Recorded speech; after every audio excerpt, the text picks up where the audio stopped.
November obviously went so well, we all know that. Over the last couple of months, what scope for improvement have you found? Because I imagine, tournament on tournament, block after block, you just want to keep adding things.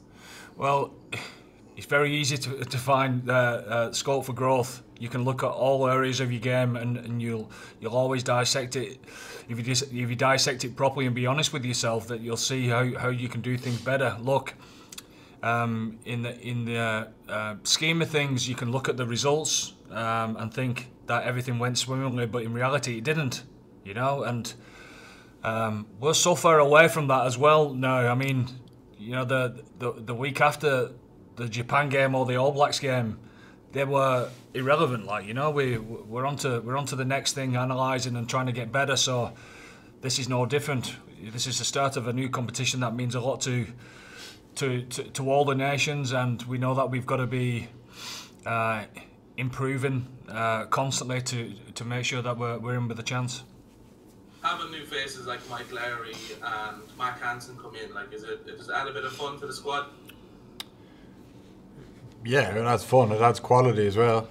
The two lads have been playing, brilliantly for their provinces, and that's why they're here. I don't think they're picked on being fun, but they do add that youthful, excitement, and they add a lot of energy to the squad. You can see that already, and how they've prepared so far, even over the course of yesterday. And it's great to have new faces in. It's always, the years that we've been successful, we've always had new people in pushing the guys that have the jersey or had the jersey in the previous campaign on, and creating that environment where it's competition for places. Thanks, lad. Best of luck. Cheers. Thanks. Good morning to you both. Good morning, Andy and Johnny. Andy, a question for you first of all. Obviously, we've got the immediate future to think about with this upcoming tournament, but obviously you've got to have in the back of your mind the medium and the long term, obviously running into World Cup 2023. I'm just wondering, how are you progressing with those kind of stages of the preparation towards that tournament next year? It's something that we always keep checking, where we're going and why we're going there. It's important for us to have an angle on that.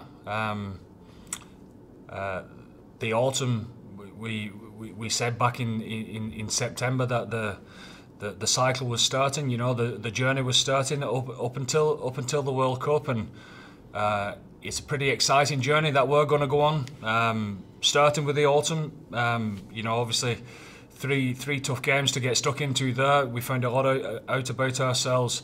This Six Nations always takes its own course, and it's always very unpredictable, etc. But it's the place we want to be. You look at this. Look at the Six Nations. I mean, having the champions at home for the first game is unbelievably challenging and exciting at the same time. Going to Paris and going to Twickenham and playing the last game at home, etc., is where we want to be. We want those challenges. We want it to be as tough as we possibly can, because we keep finding out about ourselves, and then obviously we go to New Zealand at the end of the year and we kick on to another year, and all those experiences are going to help us progress to the World Cup.